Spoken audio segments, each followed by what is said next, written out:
رمضان رمضان رمضان يا حبيب رمضان رمضان ليتك دوما قريب. Assalamualaikum warahmatullahi wabarakatuh.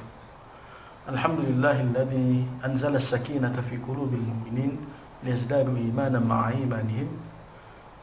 Asyhadu an la ilaha illallah wa asyhadu anna Muhammadan abduhu wa rasuluh. Wa ba'du. Kaum muslimin yang berbahagia. Pada kesempatan ini saya akan mulai bahasan ini dari sepenggal dialog yang terjadi antara sahabat Ubay bin Ka'ab dan Umar bin Khattab. Tatkala mereka berbincang tentang takwa, yang ternyata inti dari takwa menurut dua sahabat ini adalah kewaspadaan terhadap perkara yang kecil. Suatu ketika Umar bin Khattab pernah bertanya kepada sahabatnya Ubay, "Ma makna taqwa indaka ya Ubay?" Lalu Ubay tidak menjawab, justru ia berbalik bertanya kepada Umar bin Khattab, "Wahai Umar, bukankah Anda pernah melewati jalan yang penuh duri?" "Ya, benar," jawab Umar. "Apa yang Anda lakukan?" Tanya Ubay lagi. "Saya akan sangat waspada dan berjalan dengan hati-hati," jawab Umar bin Khattab. Nah, itulah takwa, kata Ubay bin Ka'ab. Kaum muslimin yang berbahagia, dari dialog singkat ini kita dapat menggarisbawahi bahwa kehati-hatian, waspada, jangan sampai diri kita menginjak duri-duri yang bertebaran di jalan kehidupan itu.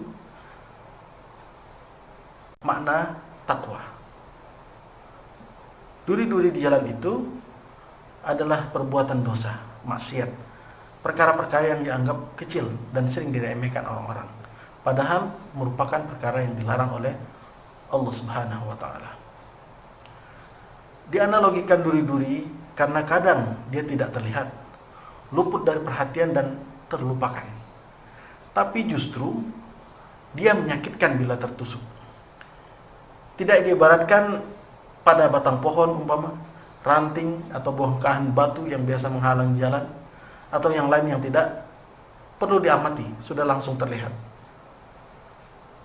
Karena dia untuk analogi dosa besar yang langsung terasa dan berdampak besar, seperti berzina, membunuh, durhaka, meninggalkan sholat, dan seterusnya. Sikap waspada dan berhati-hati dalam menjalani kehidupan di dunia, jangan sampai diri terperosok melakukan perbuatan-perbuatan yang dilarang Allah, tetapi berjalan di atas jalan dan petunjuk Allah. Kita bisa saja selamat dari satu duri, lalu kita berleha-leha, tapi akan ada ribuan jebakan duri kedua, ketiga, keempat, dan seterusnya. Yang bermakna kita mungkin lolos dari jebakan dosa riba, tapi dosa takabur, riya, dan seterusnya menunggu di depan kita bila kita tidak waspada. Kaum muslimin yang muliakan Allah, untuk memudahkan pemahaman ini, kita bisa umpamakan gunung yang besar, tinggi, menjulang, indah terlihatnya dari kejauhan. Tapi sebagaimana yang kita ketahui, apa sebenarnya materi yang membentuk gunung besar itu? Pasir dan bebatuan saja, yang karena jumlah yang sangat besar sehingga bertumpuk dan menggunung. Kaum muslimin yang dimuliakan Allah, apa saja dosa yang dianggap remeh, dianggap kecil, dan kebanyakan diabaikan oleh orang-orang, sebagian orang-orang, seperti riya, takabur, hibah, namimah, uzur, ghadab, marah, suuzon, berburuk sangka, menggunjing, buang sampah sembarangan, kencing sembarangan sehingga memercik ke celana, bohong, boros, makan tangan kiri, dan banyak lagi. Muslimin yang dimuliakan Allah, namun bagaimana bila kaki sudah terlanjur menginjak duri, dosa sudah terlanjur dilakukan, maka ingatlah, ampunan Allah sangatlah luas, tak terbatas. Sebab pada dasarnya kita bukanlah malaikat yang bebas dari dosa dan kesalahan. Kita makhluk yang dibekali nafsu, yang punya kecenderungan pada fujur, sebagaimana yang pernah kami bahas pada kajian terdahulu. Yang kita perlu lakukan adalah mengakui kesalahan. Bila pada manusia, mohonlah maaf. Bila juga pada Allah, datang dan mohonlah ampunannya. Istighfar, bertaubat, dan tidak mengulang. Sebagaimana dalam sebuah hadis, Rasulullah SAW bersabda, "Kullu bani Adam khatta'un wa khairu khatta'in at-tawwabun." Setiap anak keturunan Adam atau manusia melakukan kesalahan, dan sebaik-baik orang yang bersalah adalah orang yang menyesali kesalahan dan bertaubat.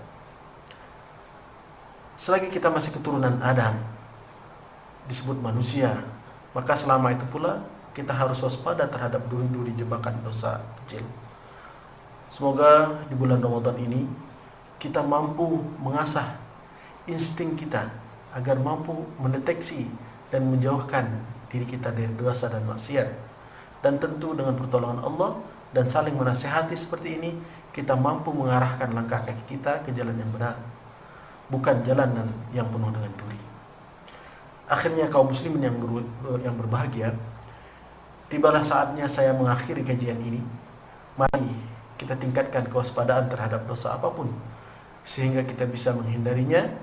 Tentu bila kita hati-hati dan waspada terhadap dosa-dosa yang terlihat kecil, maka kita akan lebih waspada lagi dari dosa yang dianggap besar. Terima kasih. Billahi taufiq wal hidayah. Wassalamualaikum warahmatullahi wabarakatuh.